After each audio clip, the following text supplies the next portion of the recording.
Más textos disponibles en Simba. Señor D. Camilo Jiménez. Fontela, septiembre. Querido Camilo. Ya ves si cumplo mi palabra, y eso que estoy dado a los demonios en este destierro, que me parecería menos horrible a poder salir de él libremente y cuando quisiese. Mucho vale la libertad, hasta perderla no se conoce su precio. ¿Qué sacrificio hago yo, en realidad, con alejarme de Madrid unos meses, cazar, pescar y respirar aire sano? Protesto contra esta higiénica medida porque me la imponen, no porque en sí me desagrade. Tú me recordabas, para aplacarme, que cedo a la tiranía del cariño, lo cual no humilla. Convenido. Mamá me adora, me aparta de sí desgarrándose el alma, ha llorado como una Magdalena en la estación, y me decía, mojándome la cara de llanto, que Oyala fuese millonaria para costearme la invernada en Niza, o en Alicante siquiera, pero que no poseía sino este palomar grieteado en el corazón de Galicia, donde yo pudiese beber leche fresca, dormir sobre un establo y reponerme. Que, no obstante, si me empeoraba o me aburría, 4 renglones, la familia hará un esfuerzo, te mandaremos a Italia. Ante las lágrimas y el besuqueo, que se hace un hombre, Camilo. Jurar que le entusiasma Fontela y venirse a escape. He de consentir que el consabido esfuerzo desequilibre los presupuestos de mi casa. El sueldo de magistrado de mi padre y las rentitas gallegas de mi madre, solo a fuerza de orden y parsimonia cubren los gastos y permiten atender a las exigencias del decoro. Hacen milagros los pobres papas. Por eso me incomoda a mí no servir para nada, ser a los 24 abriles abogado sin pleitos, y por eso te suplico no olvides mi pretensión y trabajes con ahínco para que suban al poder los tuyos y me hagan a mí siquiera juez de entrada. Bien poco pido, se trata de sentar el pie en la carrera y dejar de ser miembro inútil, cero social. El cargo a que aspiro es modesto, pero ya sabes lo bien que armoniza con mis gustos y carácter. Oh, yo seré un gran juez, de P&W, como tú dices que son las chicas del brigadier Robles. Me agrada tanto la rectitud, la gravedad, la equidad. Tengo tan elevada idea del oficio de administrar justicia. He estudiado con tanto cariño la hermosísima ciencia que se llama filosofía del derecho, y creo que está en general tan atrasada y que podemos prestar tan inmensos servicios a la humanidad los que la renovemos aplicándola prácticamente, sin pararnos en viejas rutinas y desarraigando inveterados perjuicios y abusos. Y además, los ejemplos que he visto desde la niñez me ayudarán a desempeñar dignamente la judicatura. Mi padre disfrutaría hoy una renta de 5 o 6 mil duros si hubiese fallado de cierto modo ciertos litigios. Prefirió su honrada estrechez, e hizo bien, puesto que sus hijos y herederos estamos conformes y orgullosos. Hasta Matilde, no te sonrías, Camilillo, hasta la buena de Matilde, que se pasa la vida oliendo lo que guisan en casa de los modistos celebres, en el fondo prefiere su vestidito reformado de grón negro, a galas de sucia procedencia. ¿A quién se lo cuentas? Dirás tú, es que es una excelente chica mi señora hermana, y VD, caballero Tenorio, se guardara de insinuarle cosa ninguna con mal fin, o nos veremos a la vuelta. Sin embargo, te permito dar a Matilde 1000 expresiones de mi parte. Tocante a la salud, participale que ya voy mejorando. Y que le escribiré. Lo raro es que ni yo mismo entiendo que tengo, ni de que vine a curarme aquí. Cansancio al subir cuestas. Ligeros sudores en la cama. Tosecillas rebeldes al clásico remedio casero de la leche de burra. Opresión en el pecho, y, lo que más me molesta, una especie de vértigos que a lo mejor me obligan a apoyarme en la pared, y otras veces me producen la sensación de voces sepulcrales o irónicas hablándome confusamente al oído. He aquí los síntomas que expuse al doctor Sánchez del Abrojo. Ya sabes la receta. Echar la llave a los libros, campo, vida animal. Hay modas en todo, hasta en la medicina, y esto de convivir con la naturaleza es el gran específico para los médicos de ahora. Mamá se ha tragado que yo tenía principio de tisis. ¿Te acuerdas del día en que te llamo a su cuarto, con mucho misterio, para averiguar de ti en qué pasos andaba su hijo, y qué orgias y desórdenes, o qué pasiones desatadas arruinaban mi físico? Todavía me río de la buena sombra con que le respondiste, señora, como no sea de excesos de virtud, o de atracones de estudio, no entiendo de qué está malo Joaquín, ¿no? Y tú eres voto en la materia. La única travesura de la temporada, fue aquel baile a donde me llevaste a remolque, donde me mareaste con el Málaga, el champagne y el mal ejemplo, y desde el cual me fui. Llámame soso, o catón, o lo que quieras, pero es un recuerdo que no me gusta evocar. Jamás he comprendido cómo puedes lanzarte tras la primer ciudadana que se te presenta, recoger lo que anda rodando y empalmar cierta clase de aventuras. Está visto que nací para juez. Volviendo al caso de mi salud, y dejando las causas que pueden haber influido en su deterioro, te diré que aquí, aunque me aburro por 7, espero mejorarme. Ya sudo menos en la cama. Ya hace 2 días que no me atacan vértigos. Por consiguiente, sin que se entere mamá, vas a tener la bondad de meter en un cajón un par de docenas de libros. Pídele a Matilde, que los tiene de su mano, el Loren, la enciclopedia jurídica de Arens, el Mackenzie, las obras de Leibniz, las poesías de Becker, y añade alguna novela nueva de Galdós o Alarcón que haya salido. Correte a ese despilfarro, que bien puedes. Adiós. Me canso y dejo para otro día la descripción de la Fontela. Tu amigo entrañable, Joaquín Rojas. Del mismo al mismo. Octubre. Me ha entrado pereza de escribirte la semana pasada, y es natural. Puedo contarte de este sitio algo que merezca la pena de leerse. No obstante, hoy me impulsa el mismo aburrimiento a ponerte una carta kilométrica. No me has mandado los libros. Dices que Matilde te negó la llave. Cualquier día me la pegáis tú y ella. ¿Estáis de acuerdo con mamá para que me convierta en momia viviente? Bueno, aguantaré hasta más no poder, y así que me sature de animalidad, tomo las de Villadiego y os encontráis ahí a Pachín el Soso. Hablando formalmente, yo te suplico me envíes que leer. Las noches de invierno se echan encima, pronto anochecer a las 5, y no sé cómo voy a engañar tantas horas, aunque me acueste con las gallinas. En un número del Imparcial que vino de la Villita Próxima envolviendo arroz, veo el estreno del drama de Echegaray y la honda impresión que ha causado en el público. Compadecete de este pobre aldeano, y remíteme por el correo ese drama. Ahora te pintaré mi Tebaida. Fontela reposa en el hondo de un ameno valle, formado por las vertientes de dos montañuelas, entre las cuales pasa cautivo el río Avieiro. De este río es tributaria la Fontela, o Fuentecilla, que emana en el huerto de mi propiedad y le da nombre. A pesar de este aparato de montañas, río y fuente, la finca no es lobrega, fría ni triste. Está enclavada en una de las mejores comarcas de Galicia, donde se tocan las provincias de Orense y Pontevedra. La temperatura, a lo que pude observar por ahora, es benigna, y según me aseguró ayer el albeitar de Cebre, que vino a prestar los servicios de su arte a una vaca enferma, y es de los alumnos finitos y resabidos de la escuela de veterinaria, el termómetro no desciende jamás a 0 grados. En cambio el clima peca de lluvioso, cosa que me fastidia, pues suele aprisionarme entre 4 paredes.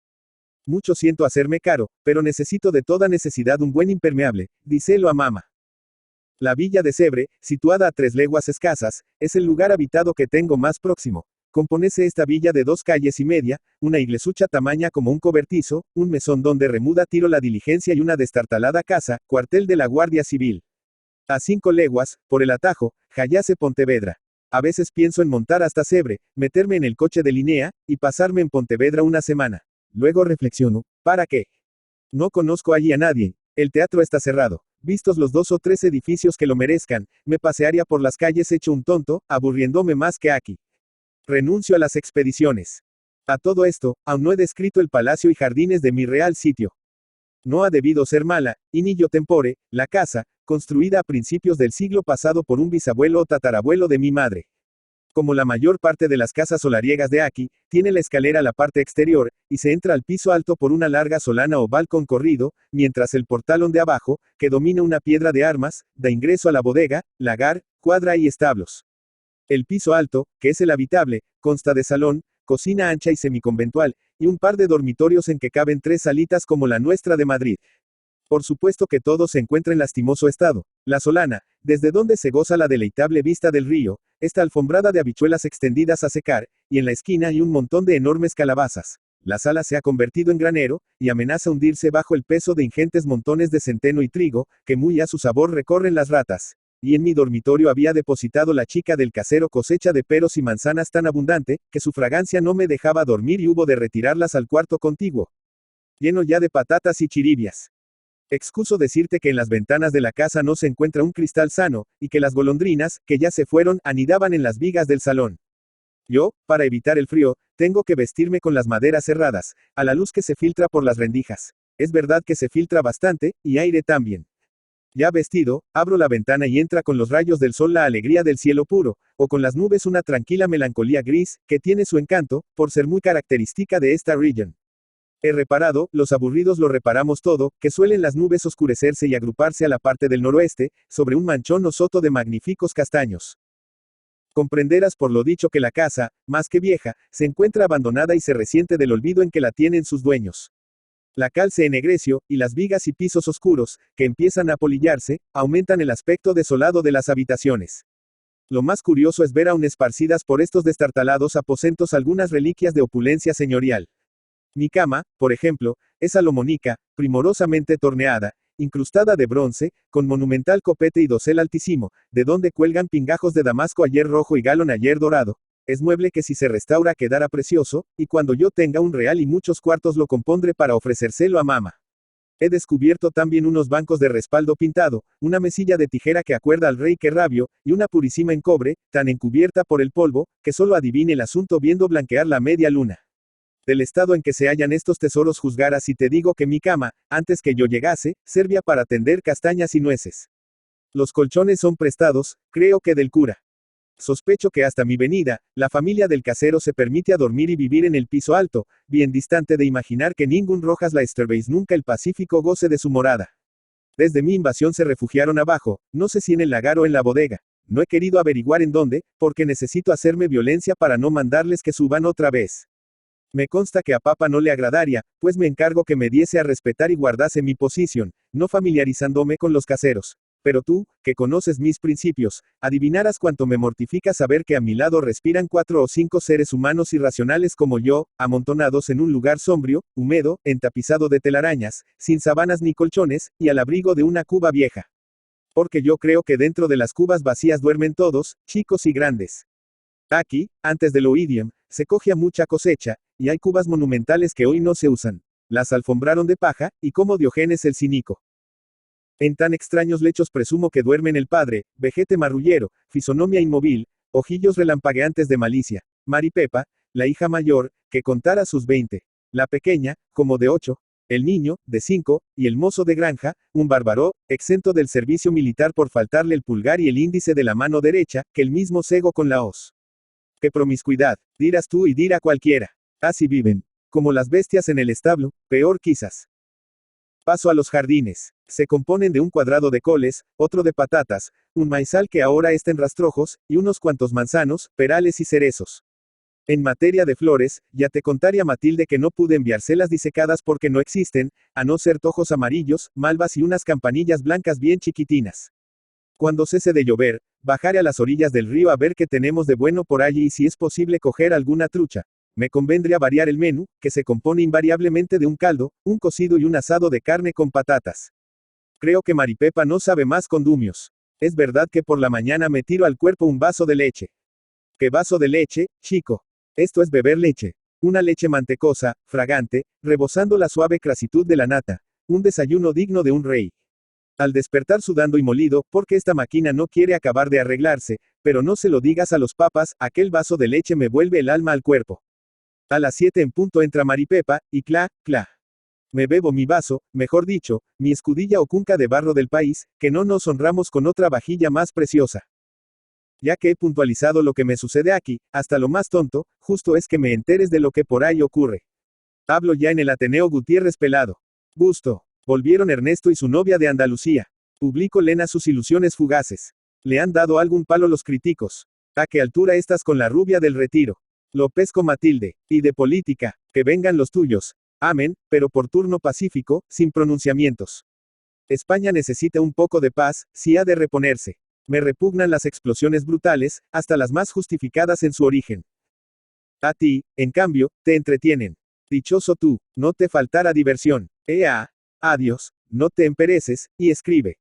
Del mismo al mismo. Octubre. Camilo. Que siempre has de ser así, empedernido y recalcitrante. Porque te dije en mi carta anterior que el casero tiene una chica, y esta chica me sirve la cunca de leche, ya pones mil tonterías, y afirmas que estoy aquí contentísimo y pinto el país y la casa con bellos colores. Piensa el ladrón. Ven acá, malicioso. Ignoras que no soy como tú, ni peco de inflamable, ni me vuelve loco el espectáculo de unas enaguas colgadas de una percha. Me gusta lo hermoso, me agradan las niñas guapas mucho más que las feas. Solo que no he menester, como tú, traerlas siempre al retortero, y supongo que cuando me enamore será de veras, y ser un marido tierno y amante, como Dios manda y debe ser todo hombre honrado. Mi programa excluye los conatos de seducción. ¿Y por dónde querías que empezase la carrera de Tenorio? Por Maripepa, la hija del señor Pepe de Naya. Antes de leer tu carta que en algunos pasajes me hizo desternillarme de risa, ignoraba el color de los ojos de esta rústica ninfa, o más bien faunesa. Hoy fue la primera vez que se me ocurrió desmenuzar su palmito. Cuando yo la consideré despacio, estaba Maripepiña en la actitud siguiente. Arrollada una muñeca la soga con que prende a la vaca, y en la otra mano, que apoyaba en la cadera, reluciente y afilada hoz. Muchacha y vaca miraronme de soslayo cuando me acerqué al grupo, con mirada un tiempo recelosa, arisca y humilde, como exclamando, ¿qué nos querrá este? ¿Y qué tal de estética? Preguntarás tú de fijo. De estética, verás. Maripepiña es de mediana estatura, tiene el cutis asoleado, sembrado de pecas, rojo el greñudo cabello, las manos oscuras y curtidas, con uñas cuadradas y romas, el pie muy ancho y plano, sin duda por la costumbre de no calzarse sino los días festivos, y de pisar cantos y asperezas. Tú, que te mueres por un pie bonito encerrado en elegante bota, tendrías para reírte un mes con la ancha base de esta criatura. A fin de no desilusionarte por completo, añadiré que posee unos ojos entre verdes y azules, con pestañas muy cortas, espesas y rubias, que no por lo raros, ni por no contarse en el número de los ojos clasificados oficialmente como bonitos, dejan de serlo. Pero lo demás, si vieses que semejantes en su colorido son la chica y la vaca. Rojas, morenas, las dos parecen hechas de tierra y teja molida. Emprendí conversación con Maripepa, y no se corto. Dejo a la vaca mordiscar el campo, y me fue dando explicaciones de sumo interés, por donde se encontraban las mejores lindes para el pasto, qué edad cuenta el ternero, cuándo será tiempo de venderlo en la feria, cómo era preciso traerle hierba tiernecita, si no el muy glotón no dejaría para mi gota de leche. Todo en el dialecto del país, que me costaba trabajo entender, aunque voy acostumbrándome y ya sé el nombre de muchas cosas. Sospechas que me habitúo a esta situación. Te equivocas. Me aburro resignadamente, hago de tripas corazón y de la necesidad virtud. Duermo, como, paseo y trato de no echar de menos tu compañía, la familia, mis relaciones, el Ateneo y los teatros. No niego que me sucede un curioso fenómeno. Deseaba mucho recibir el cajón de libros, y ahora que está aquí no me resuelvo a desclavarlo. La naturaleza me embebe, me absorbe la vida orgánica y me entrego dulcemente al placer de existir, de gozar sueños reparadores y digestiones insensibles, respirando un airete templado, que a veces trae olores resinosos del cercano pinar. Otro síntoma. Cuando llegué se me figuraba estar soñando, y que el único mundo real era Madrid. Ahora me sucede lo contrario. Penetrado de la realidad de cuanto me rodea, el Madrid lejano me parece una comarca fantástica, dudo confusamente de su existencia, y al recibir cartas me río de mis dudas. Cosas singulares observé también al despertar. El primer día que desperté aquí, me sobrecogió extraordinariamente la profunda calma, apenas rota por un rumor suave de brisa en la arboleda, por remotos kikirikis de gallo y por el argentino gotear del caño de la fuente. Contrastaba de tal modo esta paz con el ruido de los coches, que aún llenaba mis oídos, con el tableteo del tren y el carranqueo de la diligencia, que me puse a escuchar el silencio, gozando más que en el real cuando la orquesta entona el solo de la africana. No niego el atractivo del campo. Desde que no llueve y está serena la atmósfera, recorro mis dominios, disfrutando de un apacible otoño. He visitado las orillas del Avieiro, festoneadas de olmos y mimbrales. En los recodos, si vieses que praditos de grama mullida, que orlas de espadaña mezclada con lirios tardios. Dará gusto leer a Becker en sitios tan poéticos. Con todo, mi lugar favorito no son las orillas del río, sino el soto de castaños. Conservan esto su frondosa hojarasca, pero sus flores secas y amarillentas alfombran el suelo y embalsaman el aire con un grato olor casi imperceptible. Algún entreabierto erizo va cayendo, y se ve en su interior pardear la castaña. Me indicó Maripepa que el día de difunto se podrá hacer un magosto, es decir, asar las castañas en el mismo soto y comerlas regándolas con el mosto agrio y clarete del país. ¿Qué mosto, hijo? Me lo dieron a probar, e hice una mueca. Aseguran que asociado a las castañas es cosa exquisita. Me figuro que siempre será vinagre. Ah, gran acontecimiento. Pues no se me olvidaba lo mejor. He tenido 2 visitas, pasmate, 2 nada menos. Y son gentes muy dispuestas a acompañarme y obsequiarme, el notario de Cebre y el señorito de Limioso. El notario, mozo robusto, colorado, gasta barba que le come las mejillas, pelo que se le junta con las cejas, y detrás de tanta maleza esgrime unos ojuelos vivos y joviales. El señorito, avellanado, escueto, grave y lacio, usa bigotes caídos, pantalones cortos y un chambergo anticuado, romántico, que está reclamando la flotante pluma. Tiene fama el notario de pirrarse por las mozas, el vino y la caza. El señorito es también gran cazador. Pero respecto a otras pecaminosas aficiones, nada se murmura de él. Es encogido, de pocas palabras, y no le falta cierta innata cortesía caballeresca. Este señorito de Limioso no salió jamás de su concha, y creo que sus viajes se reducen a ir algún año a Pontevedra para ver el fuego de la peregrina. No le dieron carrera, fuese por falta de medios o fuese por considerar más hidalga su ignorancia de mayorazgo pobre, y vive con su padre, chocho ya, y 2 tías muy viejas y raras, en un caserón acribillado de goteras, que aquí llaman con gran respeto el Paso Palacio de Limioso. Afirma el notario malignamente que el señorito mantiene a sus 3 perros de perdices con aleluyas, y que en el paso se cuelga del techo el mollete de pan, a fin de que dure más tiempo y sea más difícil de coger. Es posible que tengan fundamento estas burlas. Porque mientras el notario ha venido a verme caballero en una yegüecilla muy redonda, de ojos zaino y gordas ancas, el señorito cabalgaba en un penco trasijado y larguirucho, que casi desaparece abajo la gran silla española con adornos de plata, mueble histórico del Paso. Ambos visitadores me convidaron a salir con ellos a las perdices, y convinimos en que, si no se descompone el tiempo, recorreremos el monte y ellos vendrán a disfrutar el magosto aquí. Ya te referiré como he obsequiado a mis nuevos amigos y a que saben las castañas. Del mismo al mismo. Noviembre. No he contestado a tus últimas y cariñosas epístolas, porque solo tuve ánimo para poner 2 renglones a mama, redimiéndola de la mortal inquietud en que viviría si no viese mi letra. Es el caso que he recaído, silencio por Dios, y no se te escape la noticia ni con Matilde. Por otra parte, imagino que lo peor ya pasó, y que vuelvo a encontrarme fuerte. Merece contarse la historia de mi recaída y de las calaveradas que la originaron. A fines de octubre y principios de noviembre hizo un tiempo delicioso, ni en Niza, ni en Reggian alguna del mundo se podía apetecer cosa más grata que esta despedida del otoño que llaman veranillo de San Martín. El día de difuntos, tan triste en otras partes, daba aquí ganas, más bien que de llorar y morirse, de resucitar brincando. Y cuando salimos para el soto el notario, el señorito de Limioso, el cura de Naya y yo, íbamos tan contentos y me sentía tan bien, que creí vencida del todo mi enfermedad. Convinimos en que haríamos el magosto nosotros mismos, y en que Maripepa nos traería la comida al soto. Apenas llegados a él, mis compañeros, que según costumbre llevaban escopeta, aseguraron que se oye el reclamo de la codorniz, chau, chau, en unas viñas próximas, y ya no hubo quien los contuviese. Quedéme solo, sentado en el cepo de un castaño que abatió el hacha, con el volumen de Becker abierto en las manos, pero con gran pereza de leer.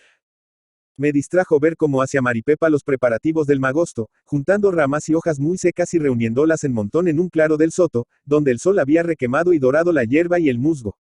Preparada la hoguera, dedicóse la muchacha a recoger erizos y extraerles la fruta. ¿Con qué dirás, Camilo, que abre a los erizos Maripepa? Con los pies, juntándolos mucho, sirviéndose de ellos como de unas manos, manejando diestramente el pulgar, la planta y el talón, hacia estallar la cápsula y saltar la castaña fuera.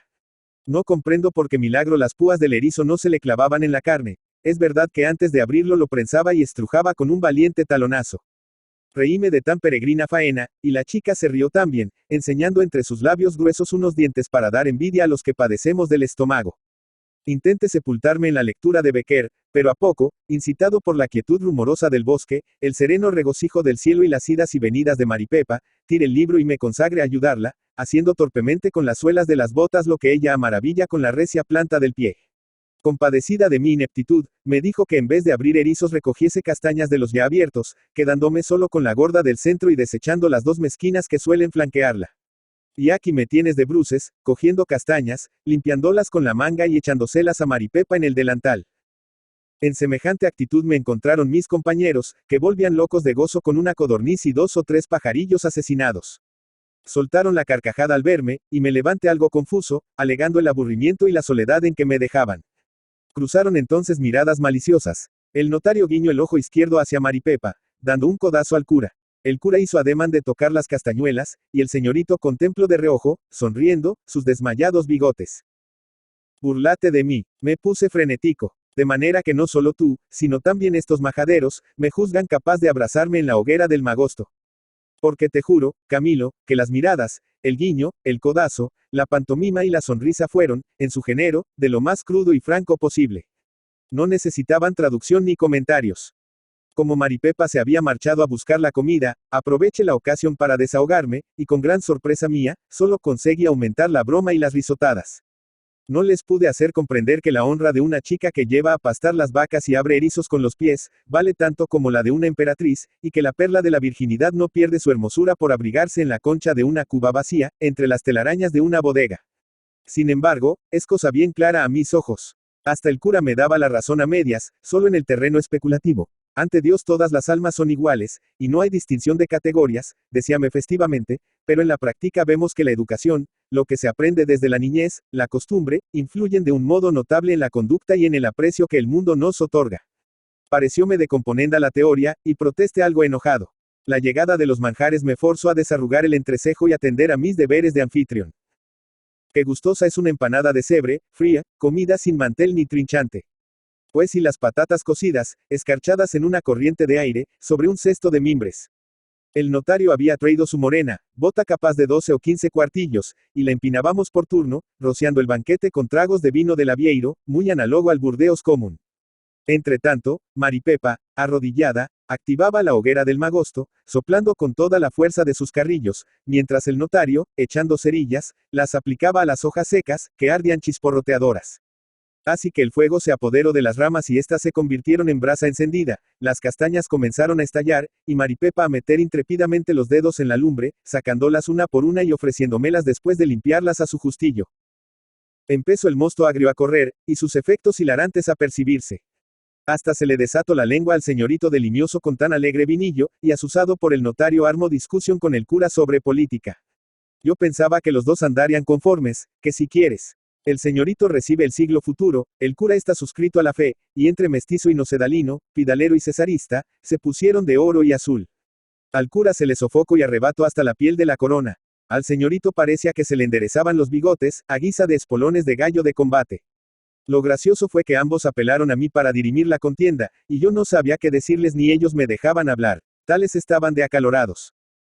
Mientras duró esta escaramuza, el notario, a pretexto de velar por el magosto, se había arrimado a Maripepa disimuladamente, y hubo un chillido de dolor, a que él contestó con una carcajada sonora y larguísima.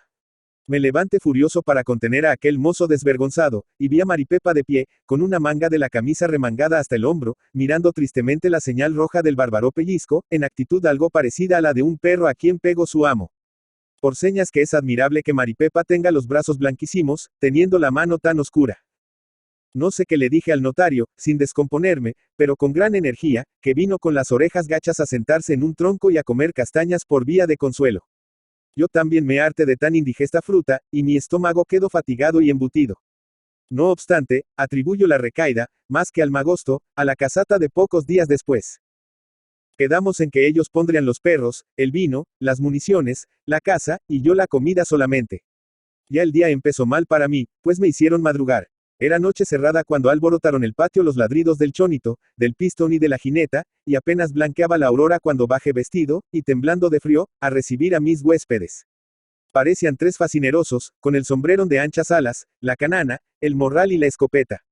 Eché a andar en su compañía, y caminamos por la margen del Avieiro hasta mucho más ala del soto, desde donde tomamos monte arriba. Ay, Camilo, qué piernas requiere el oficio de cazador. Esto de que un ser racional ha de seguir el rumbo que le señala un bando de perdices, es mucha cosa. Que las perdices están allí. Que no, que se corrieron a media legua, a la parte de Boan. Y salte vd, portillos, cruce bosques, y vadee arroyos, y pise tojo, y suba cuestas asperas para luego bajar otra vez, por despeñaderos, a la cuenca del río. Me sentí arrendidísimo y no quise confesarlo, porque me avergonzaba de mi poco vigor ante la robustez del notario, la agilidad galguesca del señorito y la jovial ligereza del cura. Hasta los perros volaban delante, gozosos, en su elemento, volviendo de cuando en cuando sus cabezas inteligentes a ver si los seguíamos. De pronto el pistón y la jineta se pararon, con las patas de delante inmóviles y un leve y nervioso meneo de cola. Su piel se estremecía de impaciencia y de entusiasmo. Entra, pistón. Entra, jineta. Ahí, chonito. Entraron impetuosamente en el brezal, y salió la bandada con formidables aleteos. Sonaron 3 tiros, y luego otros 3. Por último salió rezagado el mío, y se perdió inofensivo en el aire, haciendo reír a mi costa.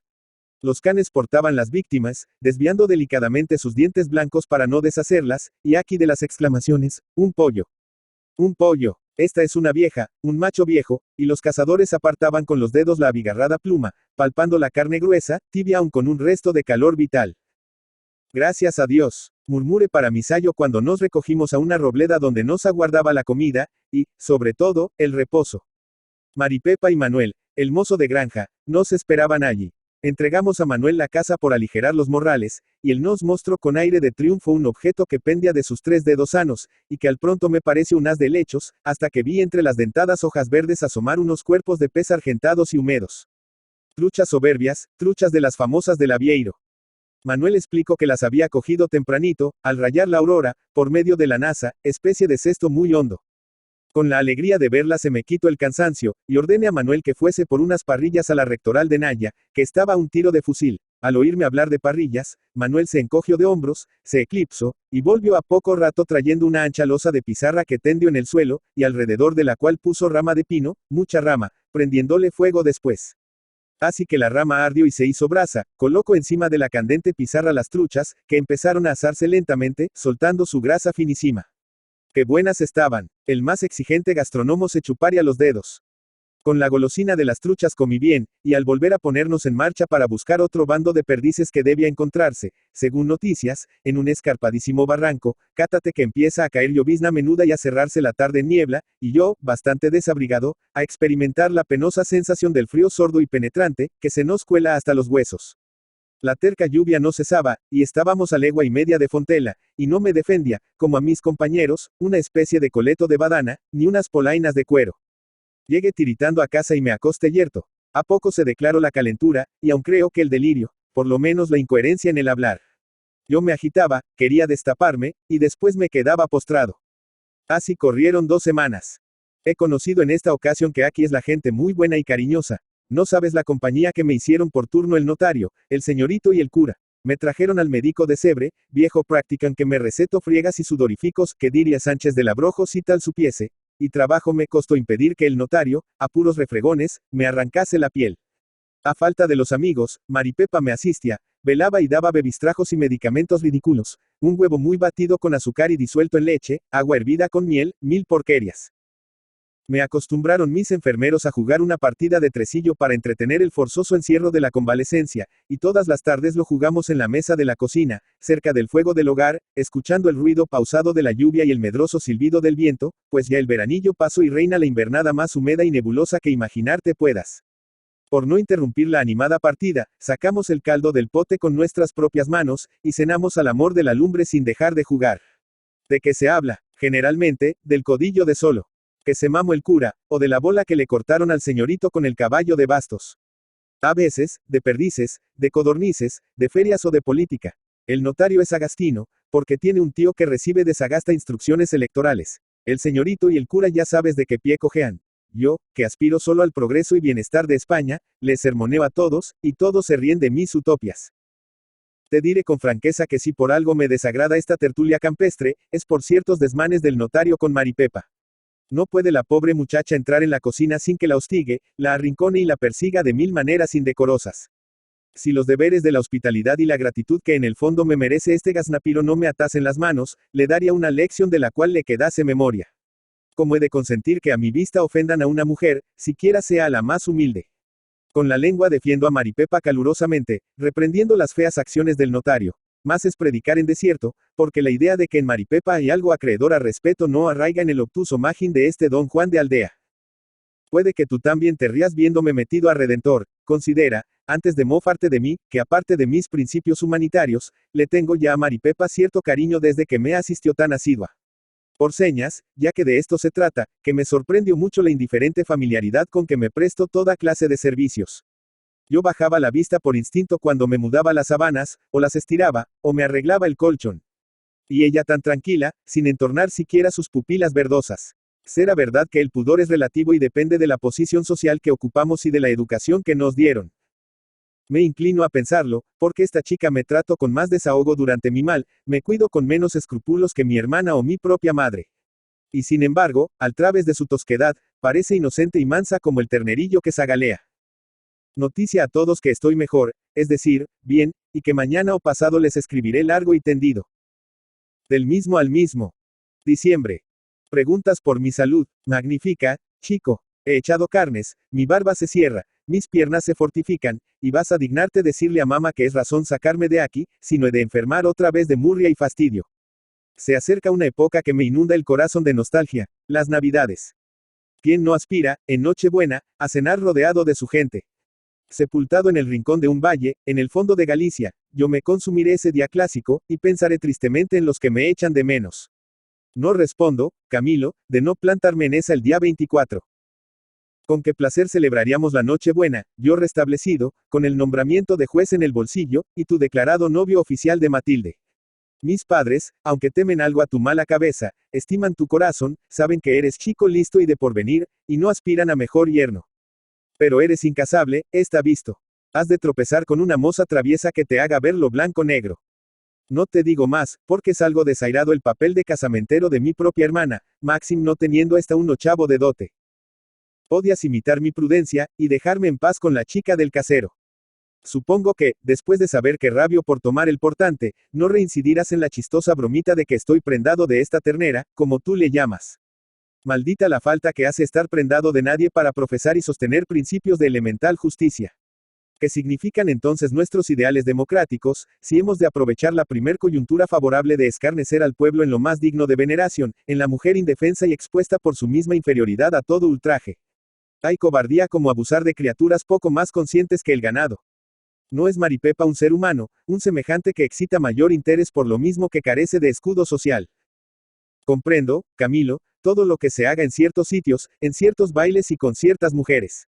Ya barruntan ellas a lo que se exponen, y no les cogerá de nuevo cosa alguna. Si la guerra es poco gloriosa, al cabo es franca y abierta. Pero acechanzas a Maripepiña, a esta pobre Margarita salvaje que, por no saber, ni sabe dar al torno. Es igual que tirar a un conejo atado por las patas o cazar pollos en el nido.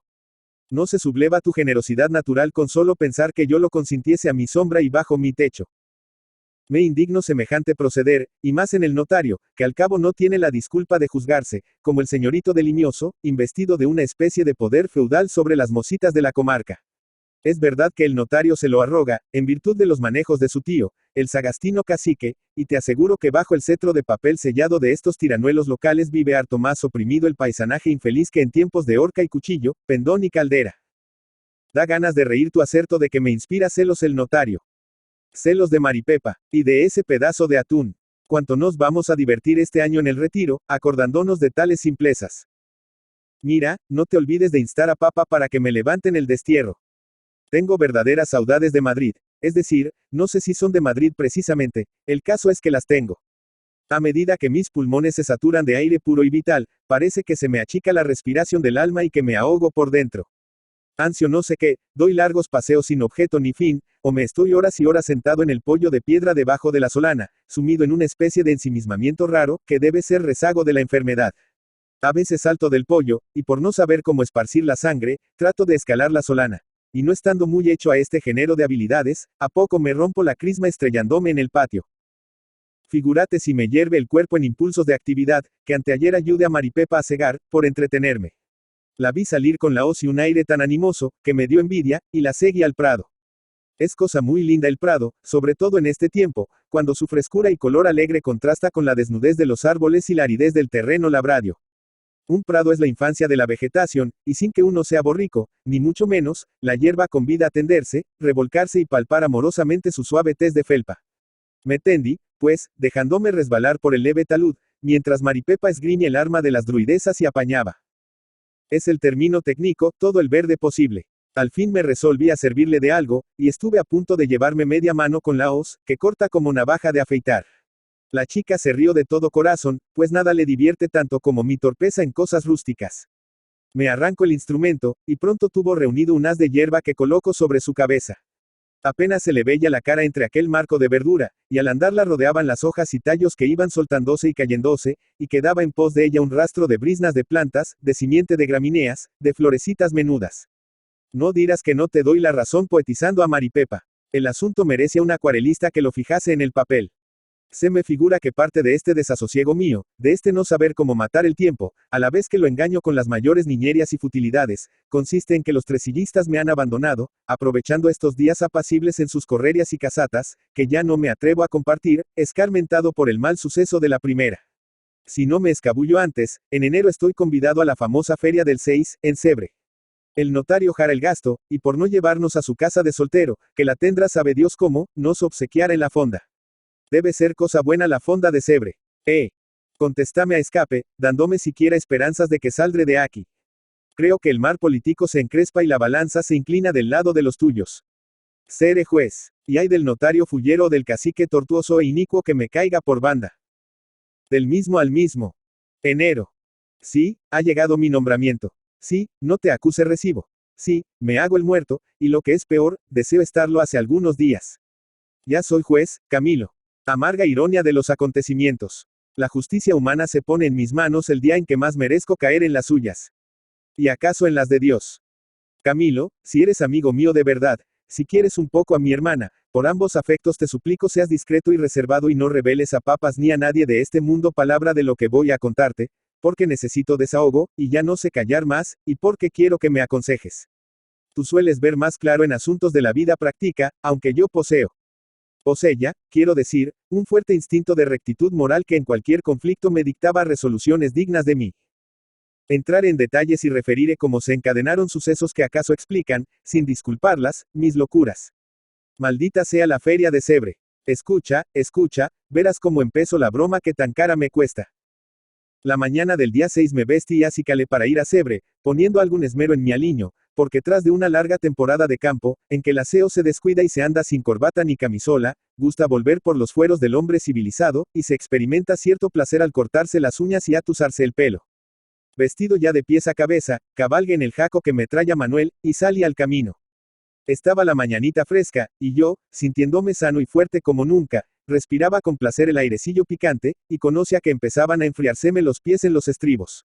De pronto oí una voz: «Adiós, señorito», miré hacia abajo y vi a Maripepa. Al pronto dud si la era, tan diferente me pareció de la Maripepa acostumbrada. También ella se había pulido y arreglado a su modo. Llevaba mantelo negro, liso y muy ceñido, con ancha cenefa de pana. Dengue negro también, recamado de azabache y sujeto a la cintura con un broche de 2 conchitas de plata relucientes. Al cuello, pañolito de seda azul. Su pelo rojo, alisado con agua, tenía al sol reflejos cobrizos, y su tez, a fuerza, sin duda, de fricciones, ostentaba un brillo de juventud. Las pecas satinaban a trechos el cutis tostado, y los ojos, verdosos, parecían de metal, vistos a la claridad del día. Cosa más rara, pensé para mis adentros. Esta chica no es fea, al contrario. Reflexión que hice mientras echaba pie a tierra y emparejaba con Maripepa, cogiendo del diestro el jaquillo. Ella también llevaba el ternero, destinado a venderse en pública subasta en la feria. De modo que ternero, jaco, ella y yo formábamos un grupo que, al ascender el sol en los cielos, proyectó sobre el camino una sombra grotesca y fantástica. Porque me fijé en la proyección de sombra, y recuerdo este incidente entre otros más dignos de memoria duradera. No sé. Lo cierto es que el grupo, visto de aquel modo, resultaba muy extravagante, y me hizo reír. Aumento mi buen humor Maripepa, que me dijo a voces lo que yo me limitaba a pensar de ella por lo bajo. Con rústicas razones me aseguro que estaba muy guapo aquel día, y añadió en tono hiperbólico: «Hoy las señoritas en la feria». No se explico más, ni hacía falta, porque la risa y la mirada dijeron el resto. Homenaje más brutal, más resuelto, más sencillo y más provocativo a la vez, no se ha tributado a nadie. Un alma inculta, enterita y sin velos, se asoma a unos ojos del color del follaje, ojos que parecían espejos de la naturaleza agreste. He leído que mujeres muy hermosas, entre ellas la célebre Mad Recomier, la amiga de Chateaubriand, oyan con gratitud y orgullo los piropos de los soldados o de los abollanitos desollinadores, en la calle. No soy mujer, ni, como sabes, me he preciado jamás de chico lindo. Pero soy de carne, y reconozco que es muy grato leer en una cara el placer causado por nuestra presencia. Y este placer apenas pueden ofrecérnoslo gentes cuya condición social supere a la de los desollinadores. Una señorita, o siquiera una mujer algo educada, cuando encuentra guapo a un hombre, procura a toda costa que no le salgan al rostro los pensamientos. Maripepa dio rienda suelta a los suyos, como el niño que ve dulces o juguetes. Mirábame de pies a cabeza embelesada, repitiendo con una mezcla de envidia y codicia: «Ay, la señorita soy». Saboreé un momento aquella admiración candorosa, o impúdica, o como quieras, dejándome llevar a mi vez del gusto de contemplar a la chica y detallar en ella gracias no observadas hasta entonces. La delgadez de la cintura, realzada por la valentia de la cadera. La abundancia del pelo rojo, alborotado en las sienes. Y la mucha frescura de la boca. Pero como no soy tan inocente que no sepa en qué paran observaciones de este jaez, y además, hasta Cebre, faltaban aún 3 leguas, dije a Maripepa unas cuantas palabritas de broma, para que quedase satisfecha y pagada, y monte de nuevo a caballo, espoleando a mi jamelgo y perdiendo de vista a la pastora muy pronto. Cuanto más me acercaba a Cebre, con más bueyes y cerdos tropezaba, teniendo a veces que pararme por no aplastar inhumanamente algún marranillo de rosado cutis y finas sedas. El campo de la feria de Cebre es una robleda frondosísima, que la carretera divide en 2. Cuando llegué, no se podía literalmente dar un paso, tal era el hervidero de cabezas humanas y cornupetas que me rodeaba y oprimía. No he visto cuernos más inofensivos que los de estas pobres vacas gallegas. Enganchan a un hombre por la cintura, y él se vuelve muy tranquilo y los desvía con la mano.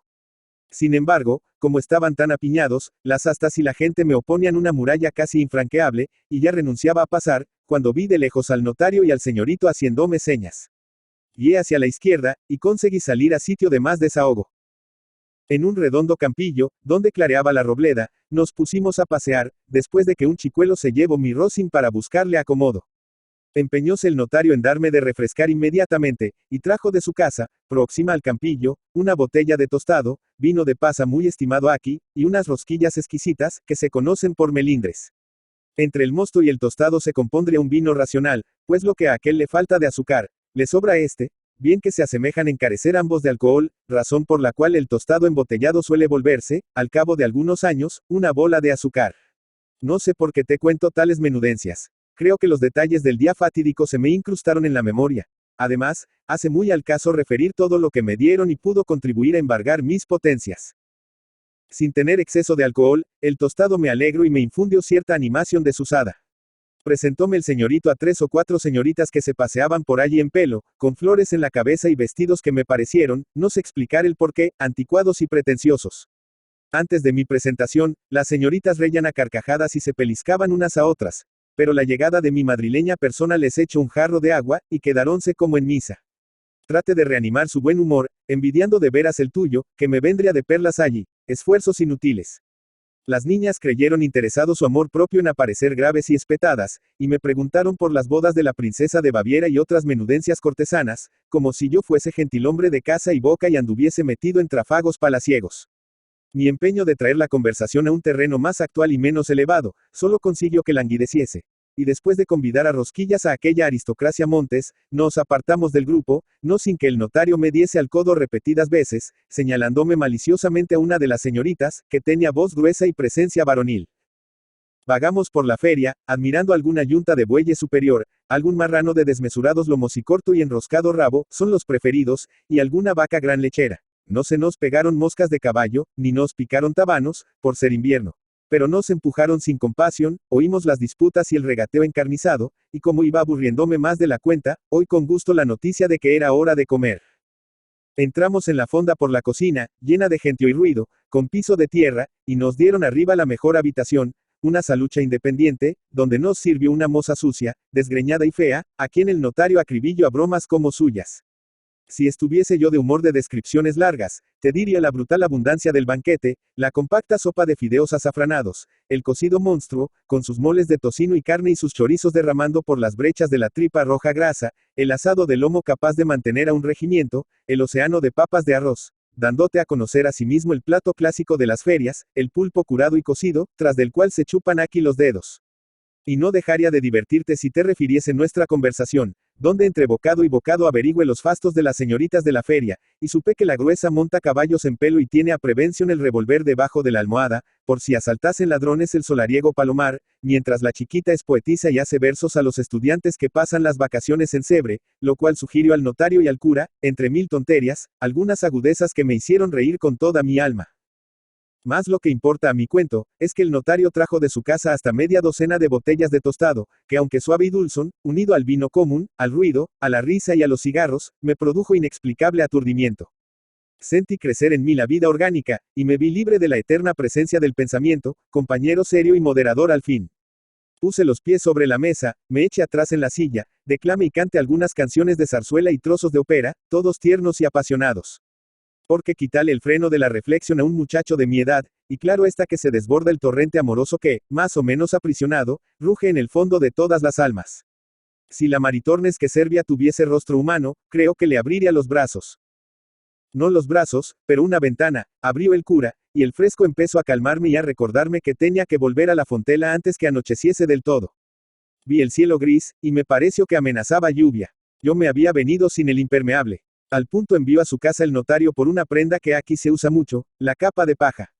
Estos impermeables rústicos dan excelente resultado, pues sobre la superficie de las pajas resbala el agua, sin que entre una gota, nada pesan, y aíslan por completo de la humedad, tienen capucha y cubren todo el cuerpo. Preservado de la contingencia de la lluvia, envié delante de nosotros a un chicuelo con mi jaco, sobre cuyos lomos iba terciada la famosa capa, y el cura, el señorito, el notario y yo emprendimos a pie la ruta, quedando ellos en acompañarme hasta cosa de un cuarto de legua de Cebre y regresar enseguida por si descargaba el aguacero. Poco nos alejaríamos del pueblo cuando observé que caminaba delante de nosotros una mujer, y conocí a Maripepa, libre ya de la compañía de su becerrillo, que había vendido de seguro. Entretenido en la conversación del cura, y algo aturdido todavía por los efectos del tostado, yo andaba descuidadísimo, pero noté que el cura y el señorito se hacían señas y se fijaban en un punto del horizonte, y vi con sorpresa que el notario no estaba con nosotros. Miré en derredor, y no le divise por parte alguna. Todavía me parece estar contemplando el paisaje, teatro de la escena que sucedió después. Teníamos a la derecha un barranco, en cuyas laderas crecían tojos y retamas, y cuyo fondo era una especie de cantera de pizarra, ahondada quizás por los peones camineros para acogerse allí o para rellenar la caja de la carretera.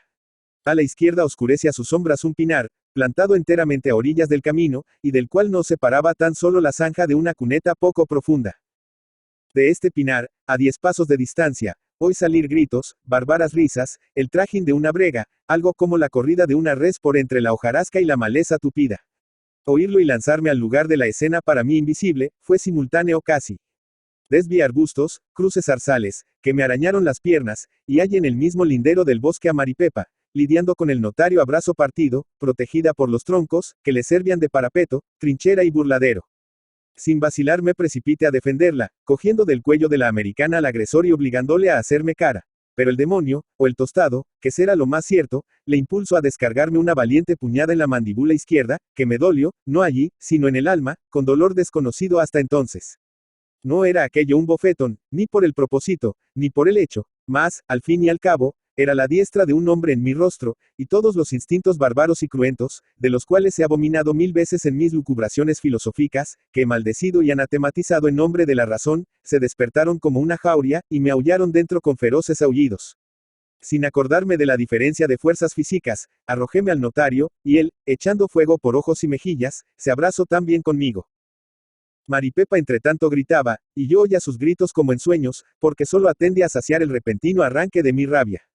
Sujeto entre los forzudos brazos del notario, únicamente me quedaba libre la cabeza, y me serví de ella de un modo singular. Siendo más alto que mi adversario, le di con la barbilla tan fuerte y traidor golpe en la vara de la nariz, que el horrible dolor le hizo aflojar los miembros, y pude, recobrado ya el uso de las manos, descargarle un bofetón que me alivió el pecho, vindicando mi honra, según supuse.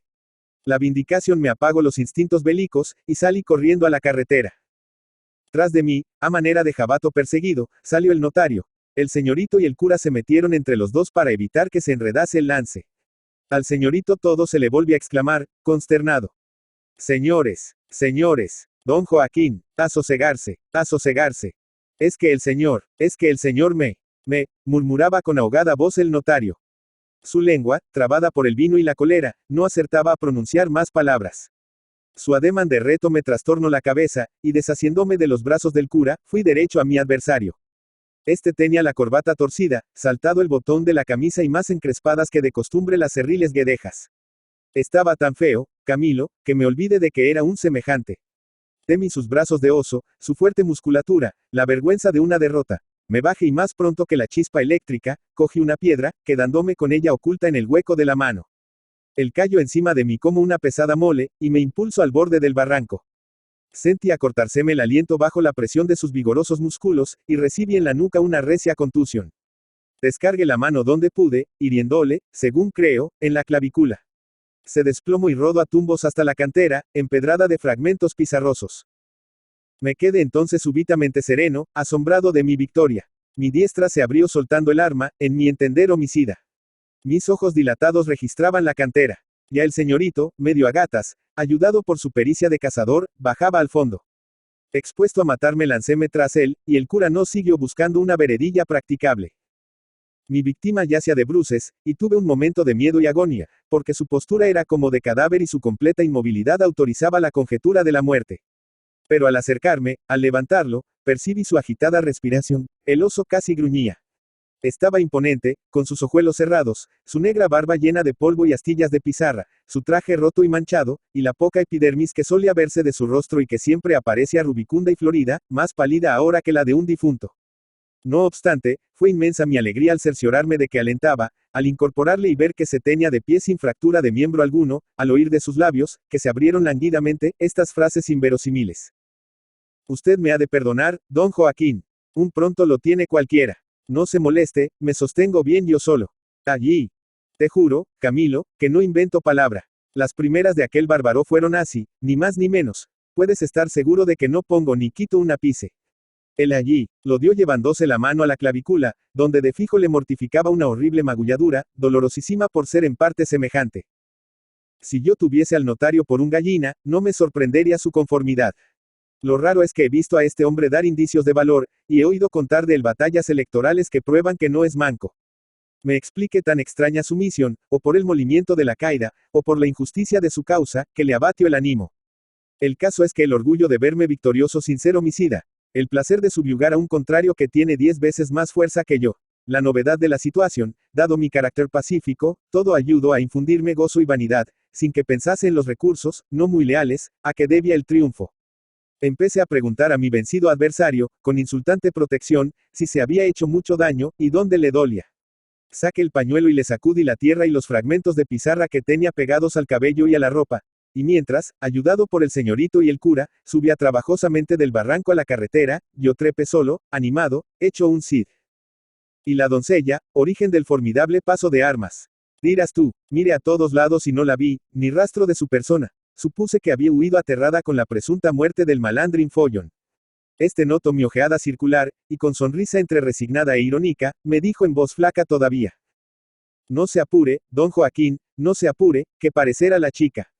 Al paso del jaco pronto la coge usted, aunque no tiene malas piernas. Ella esperara, así esperasen las liebres. Y otra vez, añadió tendiéndome por despedida la mano, otra vez, cuando las cosas importen, avisar a los amigos. Que es mejor que andar a trastazos. Eso es verdad, murmuró el señorito con silenciosa sonrisa. Cierto, sí señor, la amistad es lo primero. Y ahora hagan las paces, exclamó cordialísimamente el cura, empujándonos a los brazos el uno del otro. ¿Qué había yo de contestar, ni a que meterme en explicaciones ociosas, ni creíbles ni creídas? Estreché cariñosamente al que no hacía media hora trataba de ahogar, y terminó con un abrazo de Vergara la contienda que pudo parar en fratricidio. Tú, que no ignoras mi horror al derramamiento de sangre, comprenderás si respire libremente cuando, al trotecillo del jaco, y protegido por la capa de paja, me desvié buen trecho del teatro de la aventura. Iba declinando el día y caían unas gotas menuditas, présagas de otro aguacero más fuerte. De pronto pegó mi Rosin una huida de costado, y se alzó de una piedra una figura humana. Conocí a Maripepa, refrene la montura, y por instinto busqué en el rostro de la muchacha la expresión del reconocimiento que debía inspirarle su Salvador, y el gusto de verse redimida. Pero ella, lejos de mostrar júbilo, con mucha tristeza empezó a decirme que estaba servida, que llovía y que hasta la Fontela iba a echarse a perder su traje nuevo. ¿Quieres mi capa de paja?, le dije. Porque no me lleva en el caballo, contestó ella, oponiendo pregunta a pregunta, según costumbre del país. Pero ¿cómo, chica? Corrase un poco atrás, señorito. Retrocedí en el ancho campo del albardón, y ella, apoyando en el arzón la palma de la mano, pegó un brinco y quedó sentada a mujeriegas, muy cerca del cuello del Rosin. Sin soltar de la izquierda las riendas, la rodeé el talle con el brazo derecho, extendí hacia adelante la capa de paja, para que la abrigase también, y bajo aquella improvisada choza, nos encontramos aislados y juntos. Comenzó otra vez la caminata. El jaco, mohíno con su carga doble, andaba despacio. A trancos, anochecía, y el acompasado ruido de la menuda lluvia resbalando sobre la lisa superficie de las pajas, era lo único que turbaba el silencio de la vereda solitaria y el sopor de la naturaleza. El peso del cuerpo de Maripepa gravitando sobre el mío, el contacto de nuestras cabezas y del brazo con que por necesidad la oprimía un poco para sostenerla, comenzaron a marearme y a renovar pensamientos que antes creí debidos a la aromática embriaguez del tostado. Qué misterioso atractivo, qué calor dulce, qué extraña electricidad se desprende de la mujer joven, que así nos turba y fascina, por más que resistamos. En vano intentaba sustituir la valla material que no existía entre Maripepa y yo con 1000 vallas morales, midiendo y aun exagerando la distancia que va de una aldeana tosca, safia, ignorante, pastora de ganado, a un hombre que presume de culto, que ha leído, ha estudiado y meditado un poco, y aspira a ocupar decoroso puesto en la sociedad. Así como el muy sediento bebe ansioso aunque el vaso no sea de cristal fino, ni el agua fresca y purísima, yo, trastornado por la peligrosa proximidad, no conseguía representarme a Maripepa aborrecible o repugnante. Bien dicen que el que quita la ocasión, quita el pecado. ¿Quién habrá discurrido, pregunto yo, este modo de viajar que aquí se estila? Quiero abreviar, Camilo, y contarte a prisa lo poco que ya te falta por saber, o mejor dicho, lo que habrás adivinado. No estaba la muchacha de humor de renovar las recientes proezas del Pinar. Antes parecía que, lejos de rechazarme, se pegaba a mí como la goma al árbol. 2 o 3 exclamaciones, una risa sofocada. A eso se redujo su protesta cuando empecé a perder pie familiarizándome. Entretanto, el jaco, dándome ejemplo de formalidad, caminaba sosegadamente, pero seguidito, y puesto que era noche cerrada, me fié en su instinto seguro, y después de recorrer caminos hondos, tropezando en los altibajos y zanjas abiertas por las ruedas de los carros del país, paramos al cabo en la Fontela. Aún había salvación para mí si la puerta de la bodega se abriese y Maripepa se acogiese a sus cubas. Por desgracia era muy tarde y de fijo dormían todos, no se oía ruido alguno, ni se veía luz. Hasta ni ladro el perro, que olfateaba a sus amos, sin duda. Metí al jaco en el cobertizo, y como tenía la llave del piso alto en el bolsillo y el diablo en el cuerpo, hice subir a la chica. Volví en mi acuerdo, cual suele ocurrir en situaciones análogas, pronto para sentir el hierro, y tarde para evitarlo. ¿Qué impresión experimenté? Vergüenza, remordimientos, compasión, horror de mí mismo, abatimiento profundo. Aunque mi mayor deseo sería quitarme de delante a Maripepa, testimonio viviente de mi caída, comprendí la inhumanidad de echarla, y huyendo del dormitorio me salí a la ancha sala, en cuyo oscuro recinto di vueltas y más vueltas, tratando de recobrar un poco de sangre fría y adoptar alguna medida prudente. Por fin me alarmó el silencio que imperaba en el dormitorio, y, temeroso de que Maripepa se hubiese desmayado o cosa parecida, entré a los pies de mi cama, tendida en el duro suelo, sirviéndole de almohada una cesta boca abajo, y de cabezal su negro dengue, Maripepa dormía a sueño suelto. La miré atónito. No era aquella la primera vez que descansaba así. Lo había hecho varias durante mi enfermedad. Entonces, como ahora, parece un can doméstico, satisfecho del humilde lugar que ocupaba y ajeno a pretender otro más alto. Para ella eran iguales el pasado y el presente, cuán distintos ya para mí. Al mirarla dormir con tan ciego descuido y abandono, se aclararon mis ideas y entendí lo villano de mi conducta. Pensar que aquella tarde estuve próximo a hacerme reo de homicidio porque otro intento lo que yo realicé después a mansalva, amparado en cierto modo por mi autoridad de amo de una pobre criatura. Es cierto que yo la encontré tan propicia como reacia el notario, pero eso no me disculpa, pues debí respetar la sencilla inconsciencia de una paisana candorosa que deja transparentar en sus ojos lo que las señoritas del pueblo encubren a todo trance. ¡Qué modo de dormir! Y estaba casi bonita. Su cabeza roja relucía sobre el dengue, y sus hombros desnudos eran blancos y llenitos, contrastando con la garganta morena, tostada por el sol y el aire. El resto del cuerpo no se veía, por cubrirlo el extendido mantelo. Respiraba con igualdad. Tenía la boca abierta, y su postura era natural y graciosa, a pesar de la dureza del lecho. Repare que le colgaba del cuello un cordón, y del cordón una mano chiquita de azabache dando la higa, talismán o amuleto muy usado aquí. Su rostro no estaba ni plácido ni descompuesto. Estaba como cerrado a toda expresión por un sueño reparador y total. No era cosa de despertarla ni de pasar la noche en pie. Me arroje sobre la cama vestido, y apague el velón de aceite. No pegue los ojos, y entre el silencio nocturno escuche toda la noche un soplo suave, la respiración de mi víctima. Al amanecer me levanté sin hacer ruido y salí a vagar por el campo. A la tarde vino de la cartería de Naya Manuel, que acostumbra a traer el correo, y me entrego tu carta, por donde sé que ya soy juez y puedo administrar justicia. Del mismo al mismo. Febrero. No insistas, Camilo, no porfies. Es imposible que siga tus consejos cuando, cegado por el interés que te inspiro, te empeñas en que me porte indignamente a sangre fría. Si fui delincuente una vez, me disculpan algunas cosas, el ardor natural de la juventud, el tostado, la ocasión y lo demás que sabes. Pero en el día, después de reflexionar maduramente, de dar espacio al pensamiento, no puede ser que yo consienta en una infamia. Lárgate, vente escape, me dices y repites sin cesar. Pues yo te contesto que no solo no me largo, sino que he resuelto quedarme aquí y reparar mi delito cumpliendo como hombre honrado y decente. Más que te hagas cruces, más que me trates de imbécil, no puedo ocultarte que he determinado casarme con Maripepa. Ahórrame todas las reflexiones que adivino, que ya me hice a mí propio. Solo te opongo a priori un argumento. Ponte en el caso de que Maripepa fuese tu hermana o tu hija, ¿qué me aconsejarías entonces? Antes que tú lo digas, diré yo que esta unión es desigual con la peor de las desigualdades, la intelectual, la de educación, procediendo del azar que nos reunió como se reúnen un segundo dos bolas de billar para una carambola, que disgustare horriblemente a mis padres, sobre todo a mi pobre madre, tocada de la disculpable debilidad de creer que esta borrosa piedra de armas de la Fontela nos sube más arriba del nivel de la clase media y nos mete de patitas en la aristocracia, que la mitad del mundo se reirá de mí, y la otra mitad nos mirará a entrambos por encima del hombro. Ya sé todo eso, y mucho más. Lo he pesado, y lo he aceptado. Será mi expiación cargar con tan terrible peso, porque al dar a Maripepa mi nombre, no la he de esconder como se esconde una ulcera. La he de presentar donde yo me presente, y donde me reciban a mí habrán de recibirla ella, y donde la echen, saldremos ambos por la puerta misma.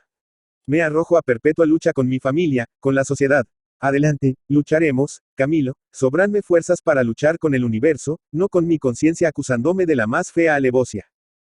Quién sabe hasta dónde llegan las consecuencias de mi atentado, y qué género de crueldad cometería yo si ahora volviese las espaldas a mi víctima. ¿No se te ha ocurrido, Camilo, esa idea? A mí sí, y desde el primer instante. No hay más que un modo de solventar las deudas, pagarlas. Y puesto que me nombran juez, ¿qué diablo?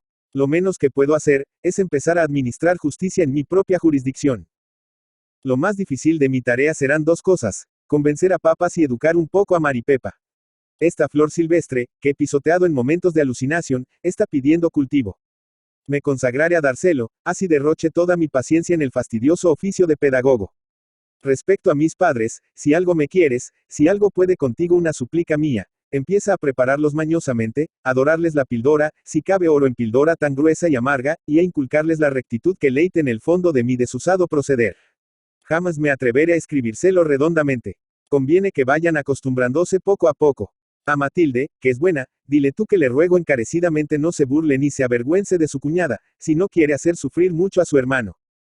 Nada he dicho todavía de mis planes a Maripepa. Creerás que la pobrecilla vino 2 o 3 noches a tenderse en el suelo al pie de mi cama, lo mismo que si hiciese la cosa más natural del mundo.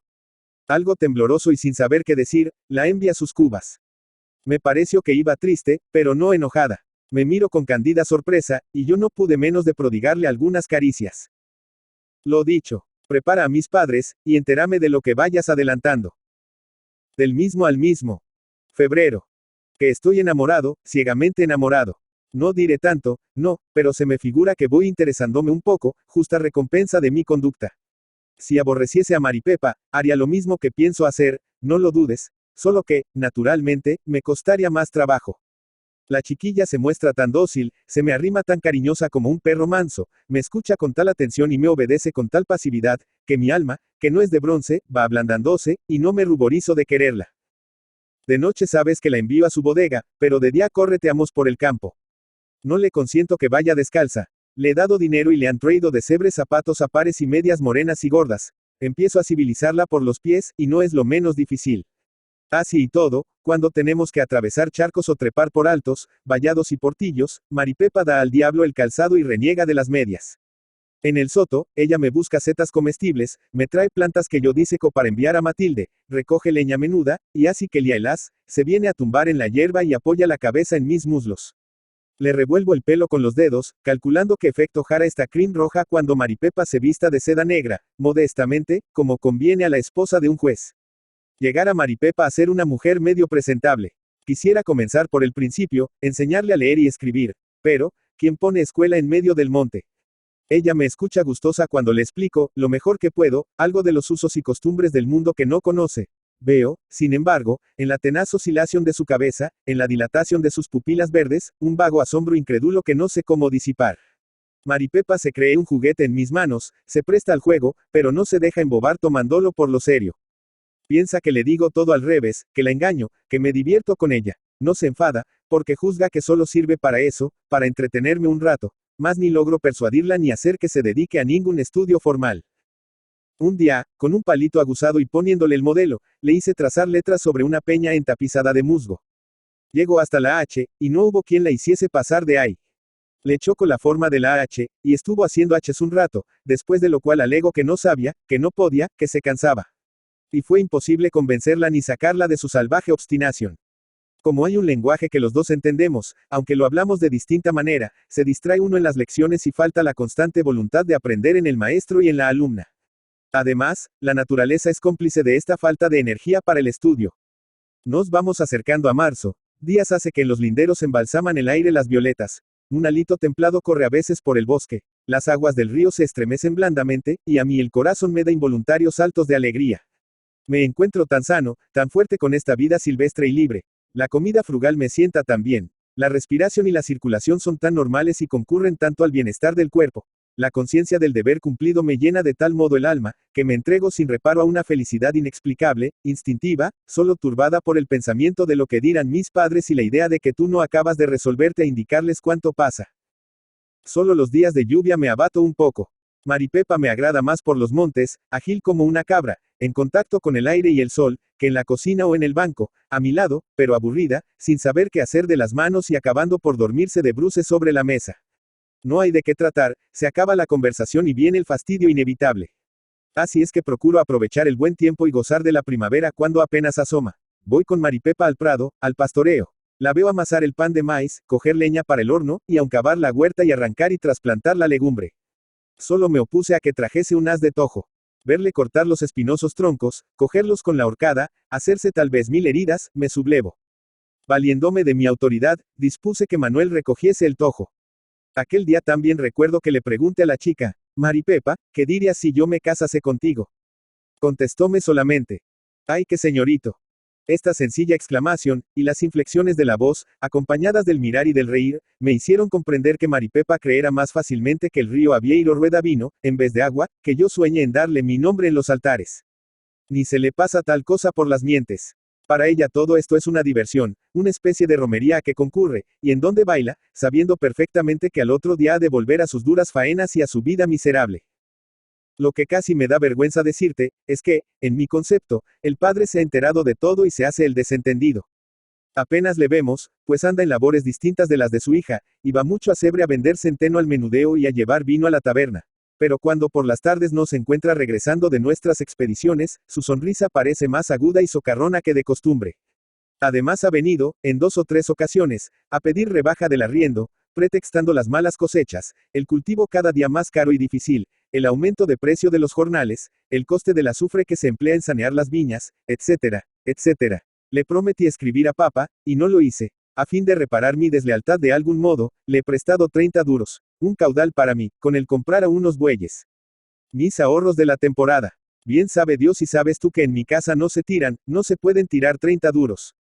Ya adivino que no les veré el pelo. Es lo que menos me importa. He regalado además un vestidito de percal a la niña pequeña, y hasta al bárbaro de Manuel una navaja. Pobre gente, quiero tenerlos propicios, para que no mortifiquen a Maripepa ni vean en mí un señorito tirano, de los que aun creían favorecerlos dignándose darles un puntapié. Jara 3 o 4 días sucedió un incidente, que al pronto me ha disgustado. Era por la tarde, hacia un día sereno y hermoso, aunque el cielo estaba encapotado. Maripepa y yo nos hallábamos en la era, bien ajenos a que nadie viniese a perturbar nuestra soledad. A un lado de la era, plazoletilla redonda y rodeada de un seto de zarzas y arbustos, se levanta el hórreo, sostenido en 4 pilastras de granito y rematado por una tosca cruz de madera pintada de rojo. Súbese al hórreo por una escalerilla de mano, y Maripepa, bajando y subiendo, había sacado del buena cantidad de habichuelas, que iba desgranando sobre un paño limpio. Yo, tendido en el suelo, me divertía en hundir las manos en las habichuelas, blancas, encarnadas o caprichosamente pintarrajeadas de colorines. Después se me ocurrió la sandez de tirárselas a la cara a Maripepa, y ella, que primero se contentó con sonreír y llevar la mano al sitio donde el proyectil calla, fue animándose, y en el calor de la broma me lanzó 2 o 3 al cogote, pues yo estaba panza abajo.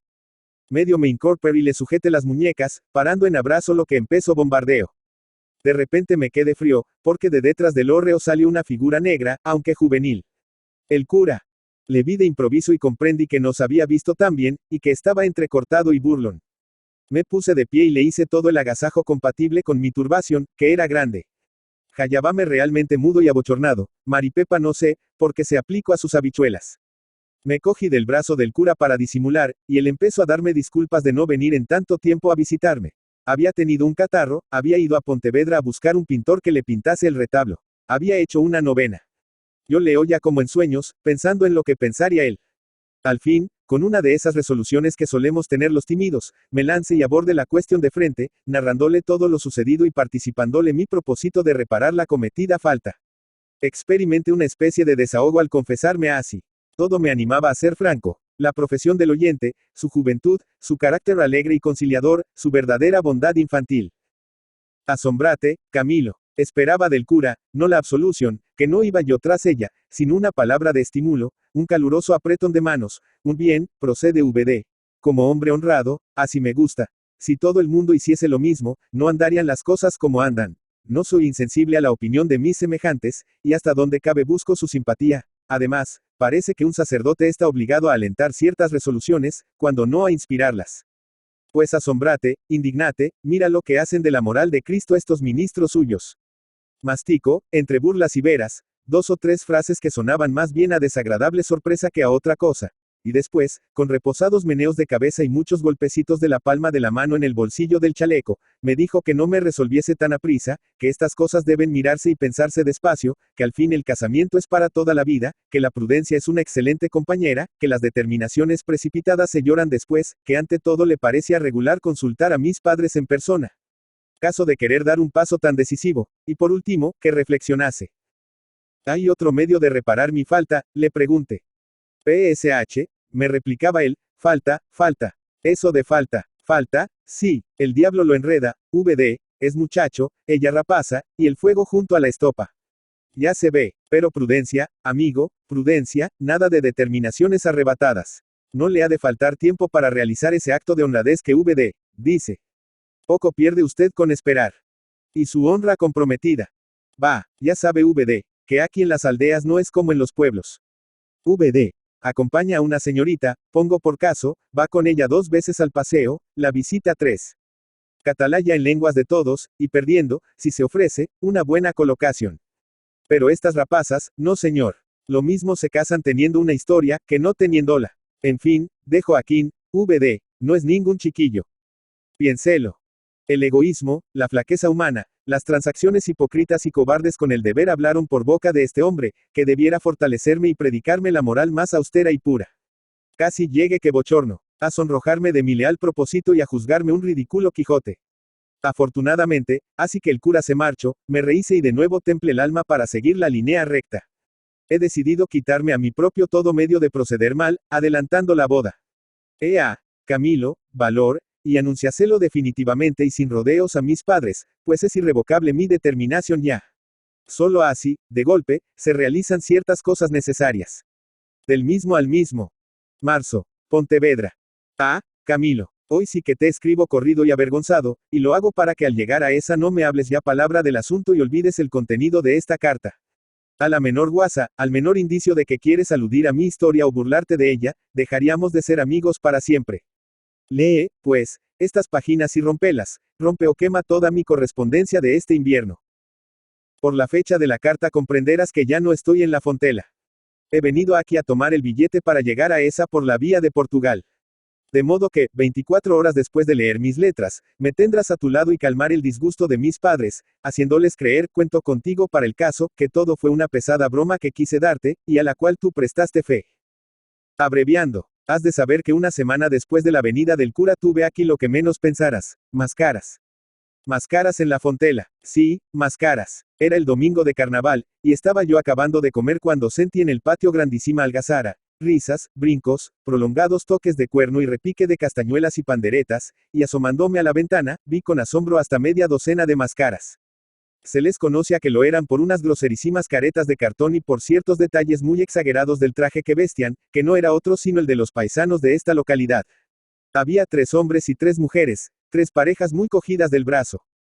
Las mujeres traían panderos y castañuelas. Uno de los hombres una gaita, que tocaba áspera y destempladamente. Otro esgrimía una vejiga de puerco hinchada y puesta al extremo de un cordel, con la cual sacudía vejigazos a sus compañeros y compañeras, y otro, por la abertura de la careta, soplaba un cuerno descomunal, arrancándoles sonidos lúgubres y grotescos. En cuanto me vieron las mascaras, movieron un alboroto formidable, y corrieron al asalto, subiendo la escalera y penetrando en mi habitación, que asordaron con sus gritos y tocatas. En un momento me vi empujado, abrazado, vejigueado. Peliscado y sin saber qué cara poner ante la buliciosa alegría de los que yo juzgaba aldeanos en día de jarana. Recordé los deberes que impone la hospitalidad, y corriendo a mi alacena, saqué de ella cuantas botellas de vino y licor poseía, y las ofrecí a mis visitantes. Con gran sorpresa mía no las rehusaron ni se lanzaron a apurarlas, sino que aceptaron cortésmente algunas copas, y una de las mascaras femeninas pidió un vaso de agua. Llamé a Maripepa para que lo sirviese, y empecé a reparar que las mascaras, afectando el lenguaje y modales de los paisanos, mostraban en no sé qué pormenores pertenecer a otra clase social. La observación me interesó, y ya me divertí algo la mascarada. Una de las hembras, destapando la fiambrera que llevaba colgada del cuello, me ofreció con los dedos filloas, especie de tortilla delgada como una hoja de papel, redonda como una hostia y bastante grande, que aquí suele comerse en tiempo de carnestolendas. y al ver el buen ánimo con que me eché al coleto media docena de aquellas porquerias, las otras dos damiselas, que ya me iban pareciendo tales, me sacaron, quieras que no quieras, al centro de la sala, y empezaron a bailar, meneando panderos y castañuelas y convidándome con muchas vueltas y mudanzas. Por no aparecer pedante me dejé embullar y di 4 brincos, con poquísima gracia de seguro, pues ya conoces la extensión de mis habilidades coreográficas. Después 2 bailarinas se colgaron de mis brazos, pidiéndome que les enseñase la casa y la huerta. Insistí para que se descubriesen, y no fue posible lograrlo. Resistiéronse, pretextando que tenían una gran broma para mí y les importaba conservar la careta. En efecto, apenas llegamos a la huerta empezaron a darme una carga terrible, describiéndome, con más gracia y donaire del que yo esperaba, y en un chapurrado mitad castellano y mitad gallego, la linda figura que haríamos Maripepa y yo de brasero por Madrid, asombrando a la corte. Competían en chiste las 2 máscaras, y a cada una se le ocurrían detalles risibles. Esta pintaba a Maripepa calzándose botitas de raso blanco para ir al besamanos del rey, la otra recalcaba y la suponía metiendo trabajosamente las manos en los guantes y manejando el abanico al entrar en el cuarto de la infanta. Por esta meña de considerarme a mi hombre que frecuenta el Real Palacio y tendría forzosa obligación de ir con su mujer a saludar a las augustas personas, y también por ciertos indicios de estatura, voz gruesa, etc. Vine en conocimiento de que mis máscaras no eran sino las señoritas de la feria. Un rayo de luz me iluminó, y comprendí quiénes debían ser 2, por lo menos, de los máscaras varones. Sin duda alguna el barbarote que soplaba en el cuerno era el notario. El inhábil tocador de gaitas sería el señorito, y no me atreví a calcular cómo se llamaría el que con tal agilidad manejaba la vejiga de puerco, por no ofender con juicios temerarios su respetable carácter sacerdotal. Al punto me hice cargo de las chanzas que iba a tener que sufrir, de todo lo que aquellas gentes se preparaban a decirme, e hice provisión de paciencia. Porque, estaba visto, el cura les había informado de todo y venían dispuestos a divertirse conmigo sin misericordia. Poco me agradó la perspectiva, pero echando mano de la reflexión, me resolví a sufrir con resignación y exterior agrado cuanta matraca me diesen, apuntándola como primer partida en la cuenta del subido precio a que el mundo cobra el cumplimiento del deber. Echéme, por decirlo así, en brazos de las máscaras, y ellas comenzaron a zarandearme, unas llevándome a un rincón, otras a otro, y todas diciéndome, en sustancia, lo mismo. Lo que me dijeron, Camilo, no fue lo que yo suponía, y aquí empieza la parte de confidencia que más debes olvidar de toda esta denigrante historia. Me dijeron, en fin, Camilo, yo pensaba que me atacarían por ser un Quijote, y resultó que estaba siendo un sandio, resultó que había caído en la más ridícula majaderia, que juzgaba haber pisoteado una flor, y no había hecho sino recoger de la carretera la flor pisoteada ya. ¿Y por qué pies, Dios mío? Porque inmundos y villanos pies. Sentí que toda la sangre me afluía al rostro, y bajé la cabeza, oyendo resonar en mi cerebro vacío carcajadas afrentosas. No supe qué contestar ni qué hacer. Fingí serenidad y oculté la sorpresa, dándome por enterado, y vi con satisfacción acercarse la noche y a mis huéspedes prepararse a partir. Antes que lo hiciesen llamé aparte a uno de ellos, y cogiéndole la mano y oprimiéndosela con rabia, le dije. Si eres persona decente, asegúrame a cara descubierta eso que me acabas de contar con ella tapada. El máscara apartó la careta y vi la faz languida, enjuta y grave del señorito delimioso, que con un aire de sinceridad que hizo penetrar en mi profunda y humillante convicción, me contestó. No os puede creer, Rojas, mire que no le engañamos. A fe, nos daba lástima verle tan equivocado, y nos animamos a venir hoy, más bien para sacarle las telarañas de los ojos que para pasar el rato. Ya sabíamos que se divertía con la chica, cosas de la edad. Adelante. Nadie tiene que meterse en líos ajenos. Pero el cura me ha contado que le dijera que se casaba, y eso ya es gordo, amigo. Ay, déjeme limpiarme el sudor, que me sofoque soplando en la maldita gaita.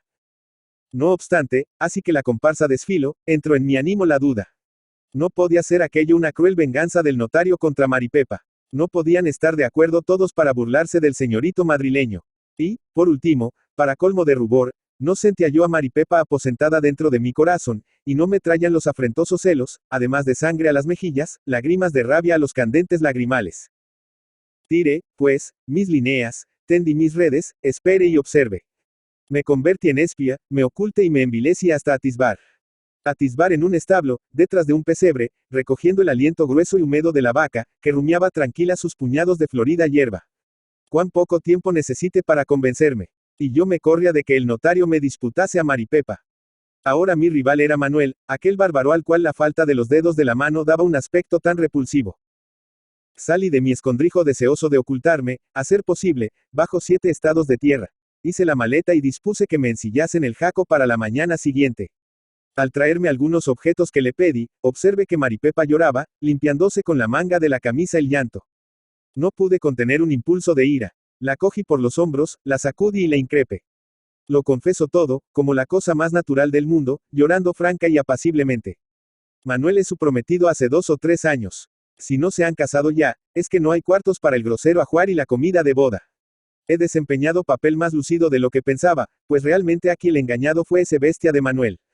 Metí la mano en el bolsillo y saqué todo el dinero que tengo, menos el preciso para el viaje, saqué también el reloj y se lo eché en el regazo a Maripepa. Después la empujé suavemente hacia la puerta. Me parece que esperaba alguna caricia de despedida, pero ya no me sería posible ni tocarle amorosamente al pelo de la ropa. La vi salir, y me quedé abismado.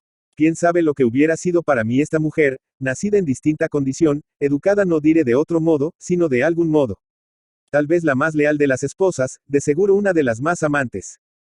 Al día siguiente, hoy monte temprano, fui al paso de Limioso a apretar la mano del señorito bajo unas parras que entoldan su blasonada puerta, pasé por Naya y seguí a Cebre, despidiéndome con sendos abrazos del cura y del notario, y llegué a Pontevedra a las 5 de la tarde. Estoy escribiéndote porque ya no he cogido el coche que sale a Tui. Lo cogeré mañana, me detendré un día en Oporto, y 24 horas después de recibir esta, repito que puedes ir a esperarme a la estación. Silencio, nada de alusiones, nada de burlas, al menos por ahora, que aún sangra la herida. Sepárame un juez indulgente. Yo sospecho que lo he de ser con todo el mundo. Emilia Pardo Bazán. Emilia Pardo Bazán, La Coruña, 16 de septiembre de 1851, Madrid, 12 de mayo de 1921, Condesa de Pardo Bazán, fue una noble y aristócrata novelista, periodista, ensayista, crítica literaria, poeta, dramaturga, traductora, editora, catedrática y conferenciante española introductora del naturalismo en España. Fue una precursora en sus ideas acerca de los derechos de las mujeres y el feminismo. Reivindicó la instrucción de las mujeres como algo fundamental y dedicó una parte importante de su actuación pública a defenderlo. Entre su obra literaria una de las más conocidas es la novela Los Pasos de Ulloa, 1886. Pardo Bazán fue una abanderada de los derechos de las mujeres y dedicó su vida a defenderlos tanto en su trayectoria vital como en su obra literaria. En todas sus obras incorporó sus ideas acerca de la modernización de la sociedad española, sobre la necesidad de la educación femenina y sobre el acceso de las mujeres a todos los derechos y oportunidades que tenían los hombres. Su cuidada educación y sus viajes por Europa le facilitaron el desarrollo de su interés por la cuestión femenina. En 1882 participó en un congreso pedagógico de la Institución Libre de Enseñanza celebrado en Madrid criticando abiertamente en su intervención la educación que las españolas recibían considerándola una doma, a través de la cual se les transmitían los valores de pasividad, obediencia y sumisión a sus maridos. También reclamó para las mujeres el derecho a acceder a todos los niveles educativos, a ejercer cualquier profesión, a su felicidad y a su dignidad.